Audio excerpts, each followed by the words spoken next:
Hey, what's up guys? This is Anthony back with another Star Wars Black figure review. This time we're looking at Slave Leia, which is actually a surprisingly good figure. And I say surprisingly because it's coming from Hasbro at a time where Hasbro hasn't exactly inspired a lot of confidence in people. So this figure, along with most of the other Black Series figures, is quite impressive. She's a little shorter than the rest. She only stands about 5.5 inches tall. Just shy of 5.5 inches, so she's probably in scale. I think she might be just a little bit too small personally, just because, let's get Han over here. I don't think she was that much shorter than him. The top of her head doesn't even come up to his chin. So, I mean, I'd have to go back and look, and I guess it's not that important, but she seems like she might be just a little bit too small to be accurately scaled, but still, she's not 6.5 inches tall like the Marvel Legends female, so that's kind of nice. The paintwork on this figure is pretty darn good. There's a lot of great detailing in it. In the face especially, it looks just like her, especially from certain angles, like from the side especially, it looks really good. There's shading in the hair, the paintwork on the little, wow, my hand's shaky. The paintwork on the little metal thingies in her hair looks really good. The necklace thing looks good. The collar, I guess it's not really a necklace. The chain, we'll get to that in a second, but it's painted well. The paint on her bikini thing is pretty darn good. It looks way better in person. I mean, you can see all the little imperfections up close like that, but it looks pretty good in person. The armband thing could be a little better, but it's not bad. So I'm not complaining at all. And then her shoes, or booties, or whatever they are painted pretty well again. So that's nice. This is soft goods again, which is pretty common for Star Wars figures, but that's nice. It looks pretty good on the figure. It's fitting. I mean, it looks nice, doesn't get in the way, so that's cool that they used the soft goods. And it looks pretty good too. The material is a nice material. It's nice and metallic. So that's cool. And then she comes with 2 accessories. They're both staffs. And you guys know I'm not the biggest Star Wars fan ever, so I'm not sure what they are. I think she picked this up when they were on that little barge thing, but I'm not sure. And this, I have no idea. So you can tell me, but either way, they come with the figure. They do have some paintwork on them. That one has the silver there, and the rest is molded in this grayish metallic. Sculpt work is okay. This one has lots of paintwork on it to make it look like it's rusty. So maybe that is what she picks up on the barge. I don't know. You guys tell me. Or not. Doesn't matter. Okay, let's talk about the figure. The sculpt, like I said, the head is really good. The body's really good too. The only thing I could think of that's kind of a complaint, she's got a really big booty.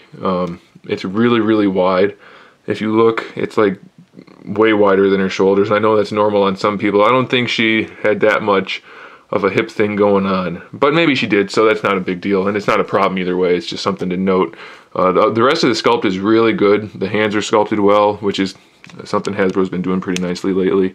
Nicely sculpted hands, and like I said, the head is sculpted well. The hair is pretty good. It's soft, so it's not going to get in the way too much, but it's not soft enough to where it'll hang if it's not over her shoulder, but it's not a big deal, so that's okay. So the sculpts are good. This chain should definitely have been a chain, you know, even if it was just plastic, you know, a plastic chain. Individual links would have made this so much better. Having it be stiff like that just looks not as good. Easily customizable, but it's something they could have done fairly inexpensively, so I think that would have been something they should have done. The head is just on one of these joints, so not the greatest range of motion, but it's good enough. You know, she can look up a little bit, look down, side to side, lean her head from side to side as well, so that's good. Shoulders are standard ball hinge shoulders. No bicep swivel up there. They do have it in the elbow though, so it's effective enough. Of course, the elbow has a hinge there. The wrist has a swivel and a hinge. That's the common kind of hinge. And on this side, it's the kind I was talking about just the other day in one of my other reviews. I think it was Wolverine. This one's stuck right now, but it actually hinges laterally. No, I guess it's vertically. Whatever. It's the opposite. It goes up and down. I don't know how to describe it any better. You can see it. It hinges the opposite way as the other one, so that's cool. I think that's a nice bit of articulation. More useful than this, probably. She has the diaphragm joint, which is hidden perfectly by the sculpt. Really couldn't have done a better job with that. And it's got a decent range of motion. It goes side to side, front and back, and then, of course, it has the swivel. And that they just did a really good job with that. You can't even tell it's there unless you're looking at the very back of the figure. This is even sculpted on the little straps for her bikini thing. So they're really pulling out all the stops on these Star Wars figures, and then we have figures like this one that's just horrible. There's nothing sculpted on him at all except for his head. So I don't really get it. This is the same price figure.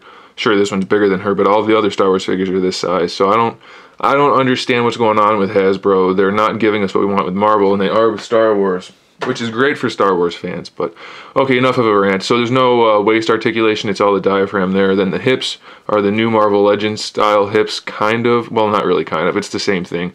Out to the side like that, forward and backward like that. So it's effectively a T-joint. Not the greatest range of motion side to side, so there might be some posing issues there. But we do have the thigh swivel in there. It's just a cut joint, but it works pretty well on her. It doesn't look too bad. Double jointed knees. The knees could have been a little cleaned up a little bit, I think. They don't look the greatest, but they're okay. Then the ankle, now this is kind of a problem. Not really a problem, but it's an issue. She's got like just a swivel here and then just the pivot. So she doesn't have the new ankle rocker design.